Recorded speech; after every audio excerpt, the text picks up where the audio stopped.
Hey, what is going on, y'all? Today I'm behind the fairing of another. I am cheating on my Street Glide special, but there's a reason why.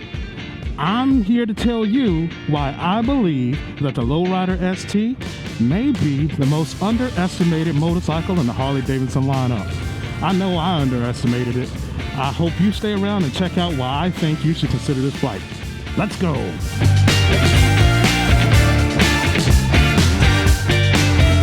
Hey, what is going on, y'all? Today I'm at Bayside Harley Davidson in Portsmouth, Virginia with my man Matty Ice over here. He's a sales associate here at the dealership. And today we're going to be looking at this Lowrider ST with the 117 engine.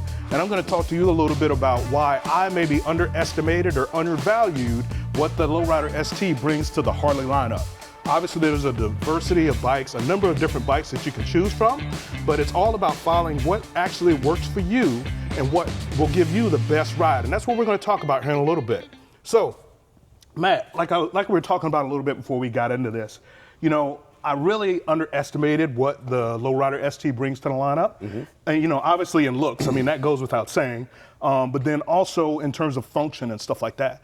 And so one of my questions is, you know, as you're working with folks and all that other kind of stuff, what kind of things do you talk to them about when it comes to deciding on a ST versus, say, a breakout or a touring bike or whatever the case may be?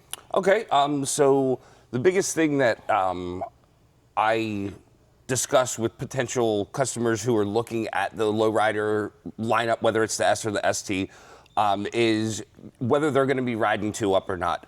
Obviously, you see the ST and the S come set up as a solo saddle. No rear sets for your passengers or anything like that. Mm-hmm. So this is primarily for that single rider who wants to get out and do, you know, short distance touring, but still be able to have the functionality of a nimble bike that they can actually get in the back roads and have a little fun with. Right, right. And that's one of the things I was checking out as I was researching this video and, you know, looking at other things is the ability to get in and around town, but then also the ability to maneuver this maybe a little bit better than you would ordinarily because it's got a shorter wheelbase. And then also the power to weight ratio and all those other kind of things. I can't remember the exact numbers, but the torque, to me, the torque and the horsepower compared to the weight is kind of crazy, you know, in comparison to a touring bike. But, you know, some of the things that I mentioned to you as we were discussing this, obviously the difference between a touring bike and this bike is the bags are a little bit smaller on this bike. And we'll take a look at those here in a little bit. I'll get some B-roll footage of that. The bags are obviously a little bit smaller. And then also, you do have an option for audio. Hey, so this Rodford Fosgate speaker system just absolutely pumps for how small it is. Matt played some music on here. I gotta cut it off real quick, but Matt played some music on here that absolutely showed the capability of the Bluetooth connection with these speakers. Like I said, they pump the music for that quick little thing you could hear. But anyway, and so some of the other things, you know, and a lot of my videos I talk about, you know, is this a beginner bike or you know, all those other kinds of things. So kind of talk to me a little bit about feeling that out when you're talking to folks and everything. So just getting to know their experience level is big because as you mentioned, this has the shorter wheelbase. This does have the M8 117, which is the same engine that comes in the big road glide and street glides. So in this smaller Dyna-style chassis, this is a very lively bike. And unlike the new Grand American Touring models, this does not have the rider modes that we talked about before that'll kind of keep you in those left and right limits. So this is, it's something that an experienced rider would benefit more with just because they have a feel for friction points with the clutch and throttle and stuff like that. Yeah. The phenomenal performance out of these, and it's just one of those things that I'm kind of weary when somebody walks through the door and says, I want that Lowrider ST, just because of what it is. I see. And so, and you know, kind of my thought process as I was preparing for this video, I didn't know where that would fall. That's why I come here to talk to you, right? Sure. Come in and see Matt, get some of that expertise in terms of purchasing a bike. But that's why when I was doing my research, I was like, man, surely this would be a great beginner bike. But then again, you point out something. This leans a little bit more towards performance out of the chute, maybe. You know what I mean? In terms of when you initially purchase the bike, because of the power. I think the bike weighs like 725 pounds or something like that, in comparison to a touring bike that weighs upwards of 850, 900, you know, ready to ride and everything. But I think that's really important for people to consider when it comes to what they're going to do with these bikes. And then another thing too, you know, when you get into the Harley, you know, family, if you will, or experience, is you can customize the crap out of these things. You know what I mean? And I imagine the parts and accessories catalog has a lot of things that you could add to this as well to make it your own. You know what I mean? Yeah. And they do. I mentioned in the beginning about it being a solo, set up to be a solo rider. It's the simple fact that, I mean, parts and accessories catalog, you could get a 2-up seat. You can actually get the rear sets out of the catalogs. And this can actually be a very capable 2-up ride as well. Okay, yeah. And you did mention that to me in terms of, like you said, the ability to do that when you want to and just have it set up the way you want it for your particular function. And that's the biggest thing. Make this bike match you and what you plan to do and what your experience is going to be so you get the most out of it.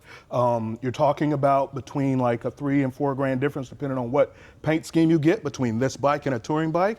So if you're not going to be touring all the time, and this is my opinion, if you're not going to be touring all the time and you're not going to be 2-up and you just want that in and around town good ride, this may be the way to go. You know, it's a little bit cheaper, a little bit lighter. I believe this tank is the same. Is that right between the two models? Yes. Yep. Okay. Yeah. So your fuel mileage potentially is going to be, well, maybe with the higher output of the engine, maybe it'll be neutral. I don't know. But I guess my point is you don't lose anything in terms of distance when it comes to gallons of gas and stuff like that. But anyhow. Like I said, I'm really interested in checking this bike out a little bit further. We're going to do a little bit of a walk around, and then we're also going to do a ride to be able to explain and show you the differences between this touring bike that I've ridden before and done a video on, the 2024 Street Glide Special and the 2024 Road Glide. I rode those earlier this year, and you can check that video out right here. But we're also going to get into riding this as well and see what we think. Any last thing you want to end on, Matt, before we head out? Just the functionality, really. You get the fixed fairing. I joke with everybody and call this the baby road glide because it's very similar. Yeah.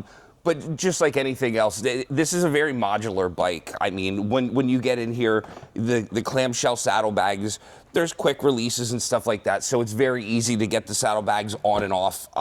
If you're not planning on carrying anything, they're really good as they sit. And like I said, they're quite modular. You can add stuff and take stuff away very easily. Yeah, nice. All right, well, we've done our initial introduction. I hope you enjoyed it and you're going to stick around for a little bit more. The ride and everything else is going to go in this video. So let's go ahead and go into the next portion. So the 2024 Lowrider ST comes with 4 color options. And so here at Bayside Harley Davidson, they have 2 of those options right here. So this is called River Rock, or I believe it's Red River Rock. I'll check and make sure on that. And then also you have the standard Billiard Gray. And so these are great colors. And obviously you have your Vivid Black. And those are great colors for you to be able to choose from in terms of getting you a Lowrider ST. And, you know, obviously keep your eyes out for the 2025 models as well. But the 2024s are here, and you can actually pick one up here at Bayside Harley Davidson. All right, real quick before we head out, Matt did bring my attention to the Lowrider S as well. And we want to do a little bit of talk about that in terms of how it fits into the cruiser lineup, the Dyna lineup, when it comes to the Harley Davidson line. So, Matt, go ahead and take it away. So, big difference, same chassis, same power plant, transmission, brakes. The biggest difference between the S and the ST, the S is geared more towards that around town, you know, bar hopper style bike. Yeah. You see you have a lot smaller front fairing piece here, a lot less wind protection, you're more in the wind. And you also see this does not come set up with the saddlebags. So this is more for, you know, if you can get away with carrying nothing or you just want to throw a backpack on and cruise around town. But it essentially same performance, same bike with the biggest differences are just those two options. Yeah. Okay, cool. And so again, I can't say it enough. This comes down to knowing what you want in terms of the motorcycle that you purchase. Because for me, I only want to do it once. I'm not a vehicle changer. As you guys know, I have a 2002 Chevy Tahoe. It's got over 170,000 miles on it. I'm not getting rid of it. I don't change vehicles that often. And so the same is going to be for my Street Glide Special, although I would like to add to the lineup, and I'm going to continue to working towards that with one of the newer models. But again, knowing what you want is so important. So let's go ahead and hop into the rest of the video. Hey guys, future me here. I want to make it crystal clear that I was overly negative when I initially started off on the Lowrider ST. And the reason why is because it was different.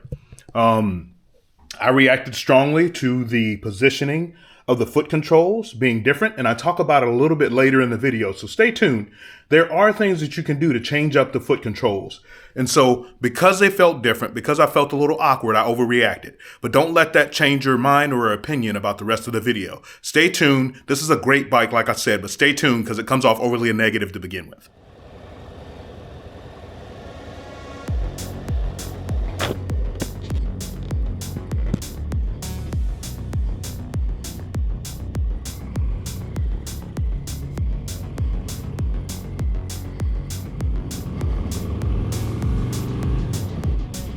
All right, so we are off on the Lowrider ST, and I will tell you, initial impressions, the controls are obviously different between a touring bike and this chassis. And so I had to give myself a really quick, introduction into the controls, because they have the pegs and then the brake, the rear brake on the right hand side, and the shifter knob are in different positions. The brake on the Lowrider ST is a little bit lower than I'm used to, and my foot's a little bit higher above it. Not a showstopper by any means, I'm just used to something that's really different. But this is my first cruiser slash softail experience. And I gotta tell you, so far it's pretty cool. The adjustment from my touring bike, my 2021 Street Glide Special, to this one, it is a little awkward, I'm not gonna lie. But the overall ride of this is really smooth, and I can see why this would be great for around town type riding and things of that nature.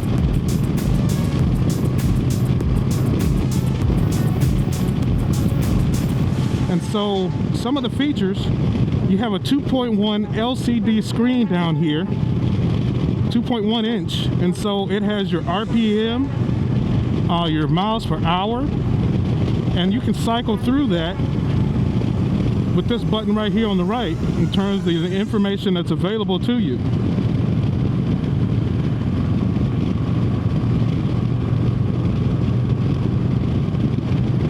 And so the miles per hour stay, your shift or the gear that you're in is right here, and then your gas meter is right here. So you can see how that lays out really great in this 2.1 inch display. And then also you have additional alerts right here on this screen. Now, one of the things that Matt did bring to my attention and reminded me about is the fact that this does have cruise control. And to have cruise control in a bike like this that you could actually do longer trips on because you have the bags and the whole 9 yards, that's an awesome plus. And again, like I said, you're talking about $4,000 less when it comes to the Lowrider ST.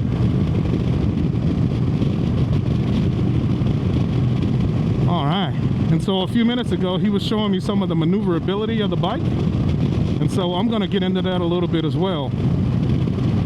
Again, we're talking about 725 pounds compared in a shorter wheelbase than my touring bike. So again, this should be more easier to manipulate in turns and so on and so forth. And that's what I would really like as a second bike potentially. But I really do think that I sold this bike short, especially riding it right now.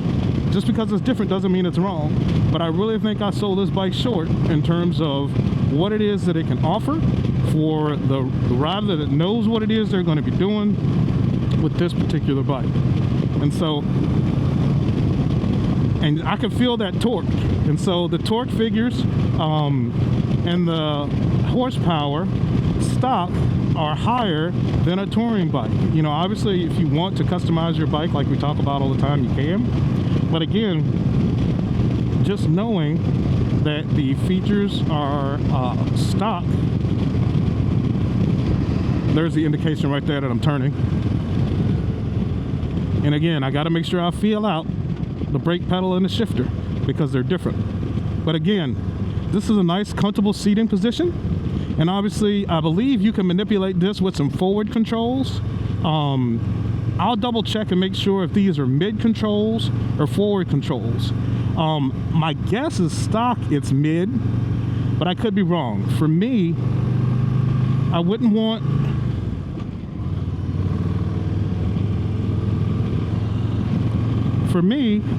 want my knees this high as a standard seating position, at least initially anyway. It may be something that you get used to where you have to give it a little bit of time before you change them out, but I don't know that I would want my knees in this seating position. Again, it's not uncomfortable, it's just not what I'm used to, and I'm not getting any younger either, so that doesn't help anything. And then also I would get an extended seat so I could sit back a little bit further. My arms are in a comfortable position with these T-bars. I really do like that position. Related to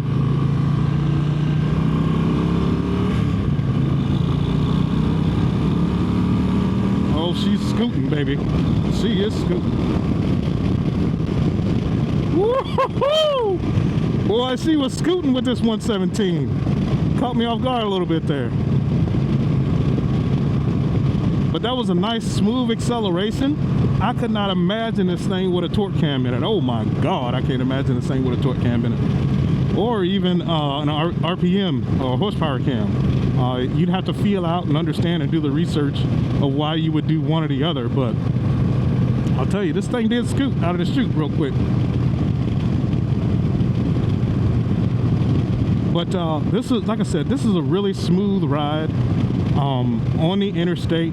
And so I travel about a half an hour for work one way. And so I could really imagine myself using something like this to be able to get around town in between, you know, short stops.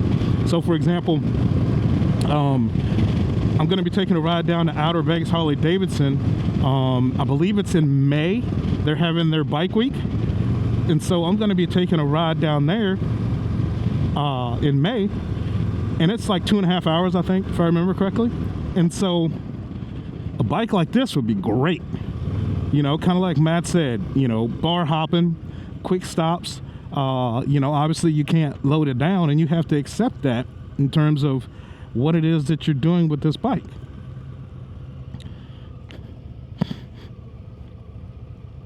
But I really am appreciating this demo ride, getting to know this bike, and the fairing makes all the difference in the world. I had a 2009 Kawasaki Vulcan that I absolutely love to death.